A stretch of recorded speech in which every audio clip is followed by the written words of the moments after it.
Hi, my name is Danne, and today I will be reading Mother to Son by Langston Hughes. Well, son, I'll tell you, life for me ain't been no crystal stair. It's had tacks in it, and splinters, and boards torn up, and places with no carpet on the floor, bare. But all the time, I's been a climbing on, and reaching landings, and turning corners, and sometimes going in the dark where there ain't been no light. So, boy, don't you turn back.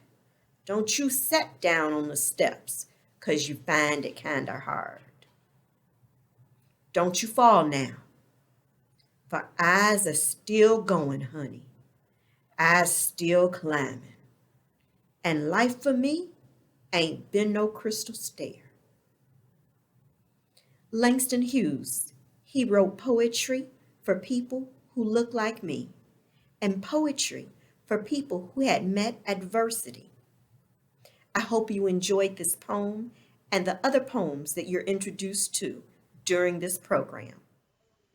Hi, my name is Charlotte Gordon, and I will be reading from Maya Angelou's collected poetry book. She is a hero of mine because even though she was a self proclaimed mute after the atrocities she lived through, she still had the ability to work with the vocabulary to take us from place to place, to let us live in alternative realities just because she had the command of the English language. Today, my poem will be Human Family. I note the obvious differences in the human family. Some of us are serious, and some thrive on comedy. Some declare their lives are lived as true profundity, and others claim they actually live in the real reality. The variety of our skin tones can confuse, bemuse delight, brown and pink and beige and purple, tan and blue and white. I've sailed upon the seven seas and stopped in every land. I've seen the wonders of the world, not yet one common man. I know 10,000 women named Jane and Mary Jane, but I've never seen any two who really were the same. Mirror twins are even different, although their features jibe, and lovers think quite differently while lying side by side. We love and lose in China. We weep on England's moors and laugh and mourn in Guinea and thrive on Spanish shores. We seek success in Finland, are born and die in Maine. In minor ways, we differ. In major ways, the same. I note the obvious differences between each sort and type. But we are more alike, my friend, than we are unalike. Yes, we are more alike, my friend, than we are unalike. We are more alike than we are unalike. Thank you for listening. Hello, my name is Bianca Gordon, and I'll be reading a passage from James Baldwin's If Beale Street Could Talk. This book is set in the early 1970s, and we find the protagonist in the market being hassled by an onlooker. Hey, sweet tomato, you know I dig tomatoes. And now people were watching us. I did not know what to do. The only thing to do was to get out of there before Fonny turned the corner. I tried to move, but the boy blocked my way. I looked around for someone to help me. People were staring, but no one moved. I decided in despair to call the cop. But when I moved, the boy grabbed my arm. He was really probably just a broken down junkie. But when he grabbed my arm, I slapped his face and I spat in it. And exactly that moment, Fonny entered the store. Fonny grabbed the boy by the hair, knocked him to the ground, picked him up and kicked him in the balls and dragged him to the sidewalk and knocked him down again. I screamed and held on to Fonny with all my might. For I saw that cop who had been on the far corner was now crossing the street, on the run, and the white boy lay bleeding and retching in the gutter. I was sure that the cop intended to kill Fonny, but he could not kill Fonny if I could keep my body between Fonny and this cop. And with all this strength, with all my love, my prayers, and armed with the knowledge that Fonny was not, after all, going to knock me down to the ground, I held the back of my head against Fonny's chest, held both his wrists between my two hands, and looked up into the face of this cop. I said, that man right there attacked me. Right in this store, right now. Everybody saw it. No one said a word. The cop looked at them all. Then he looked back at me. Then he looked at Fonny. I could not see Fonny's face, but I could see the cop's face. And I knew that I must not move, nor, if I could possibly help it, allow Fonny to move. And where were you? The cop elaborately asked Fonny, while all this. His eyes flickered over me in exactly the same way the boy's eyes had, while all this was going on between Junior there and... His eyes took me in again. Your girl. He was around the corner, I said, buying cigarettes, for I did not want Fonny to speak. I hoped that he would forgive me later. Is that so, boy? I said, he's not a boy, officer. Now he looked at me, really looked at me for the first time, and therefore, for the first time, he really looked at Fonny. Meanwhile, some people had got Junior to his feet. You live around here? The cop asked Fonny. The back of my head was still on Fonny's chest, but he had released his wrist from my hands. Yes, Fonny said, on Bank Street, and he gave the officer the address. I knew that in a moment Fonny would push me away.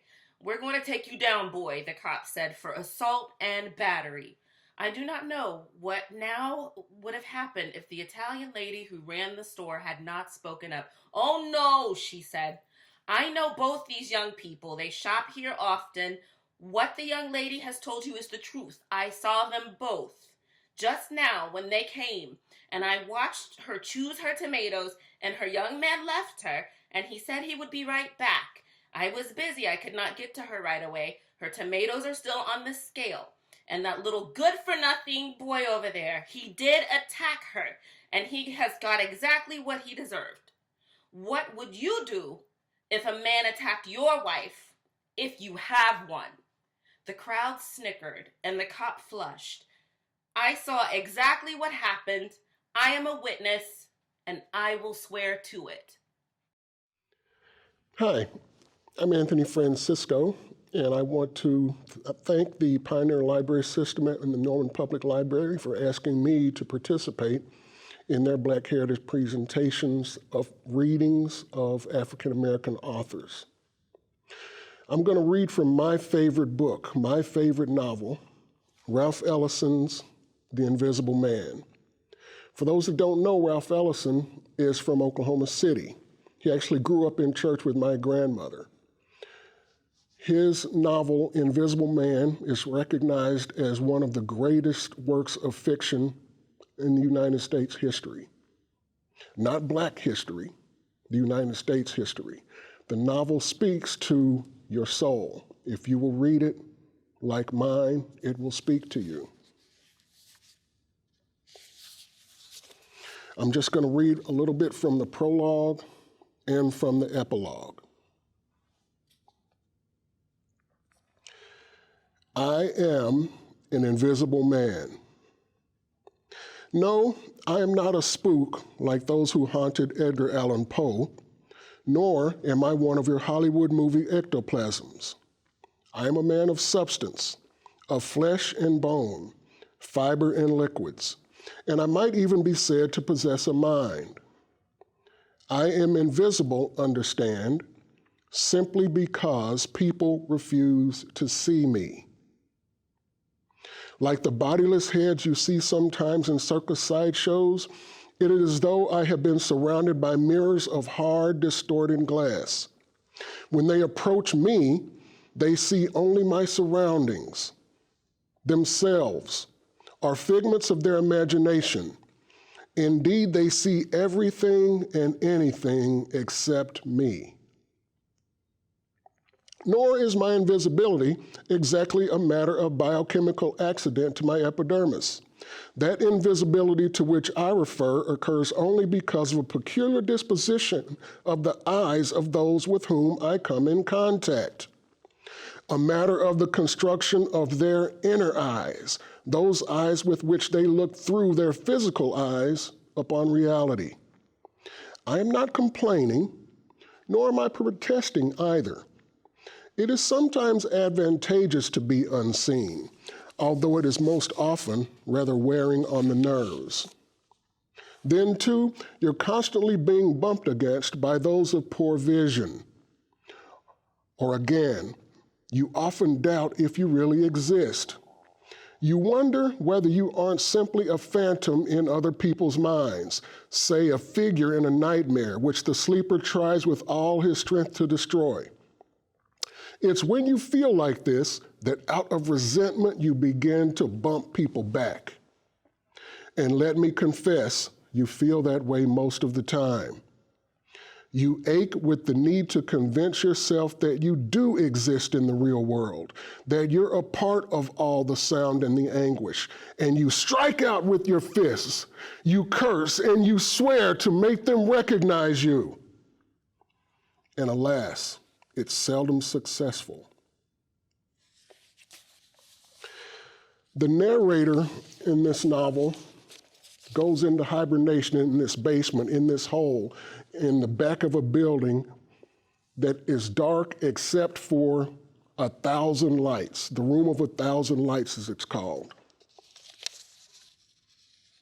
And from the epilogue, he says, "So now, having tried to put it all down, I have disarmed myself in the process. You won't believe in my invisibility, and you'll fail to see how any principle that applies to you could apply to me. You'll fail to see it, even though death waits for both of us if you don't. Nevertheless, the very disarmament has brought me to a decision. The hibernation is over. I must shake off the old skin and come up for breath. There's a stench in the air, which from this distance underground might be the smell either of death or of spring. I hope of spring. But don't let me trick you. There is a death in the smell of spring and in the smell of thee as in the smell of me. And if nothing more, invisibility has taught my nose to classify the stenches of death. In going underground, I whipped it all except the mind. The mind.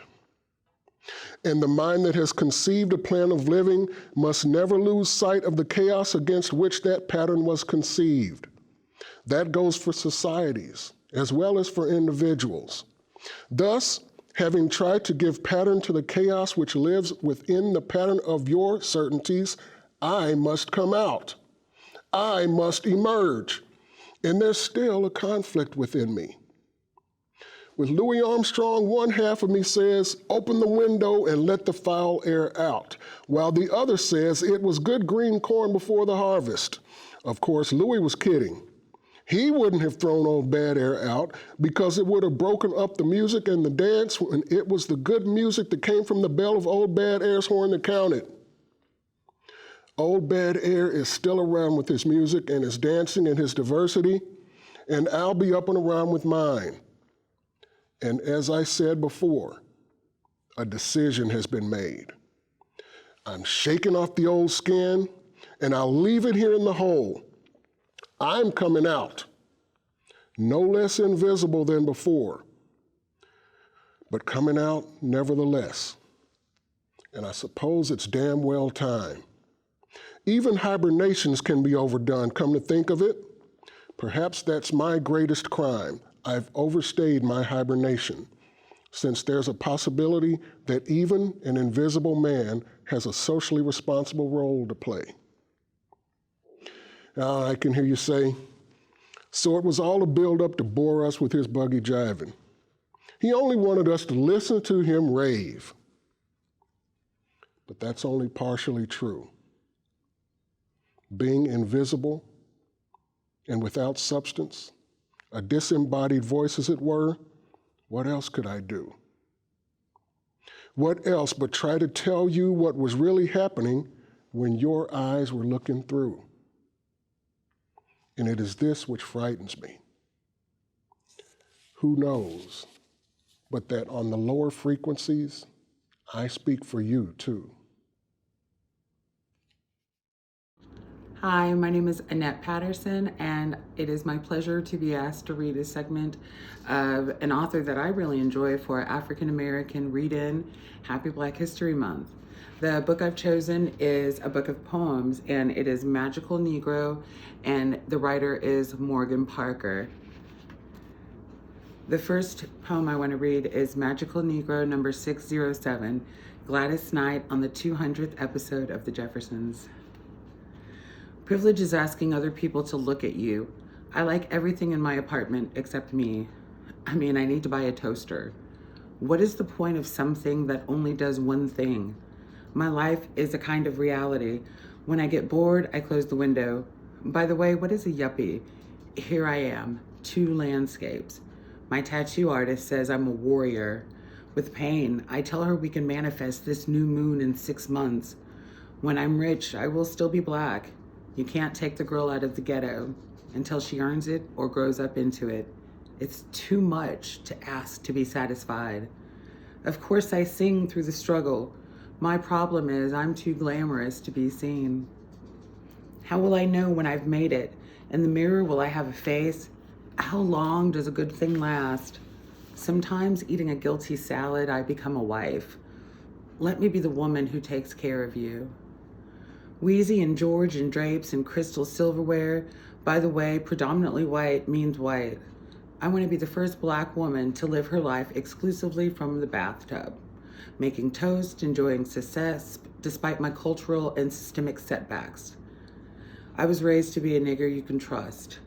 I was raised to be better than my parents. In a small house with a swamp cooler, I touched myself. I wanted to be in the white mom's carpool. My cheek against something new and clean. I clean my apartment when I am afraid of being the only noise. Everyone I know is a black man, so I'm a black man too. Tragically, I win. It is a joke. I always require explanation. See Life starring Martin Lawrence or Dope, wherein the hero must be proof of good intention. I am so lucky to be you. When something dies, I buy a new one.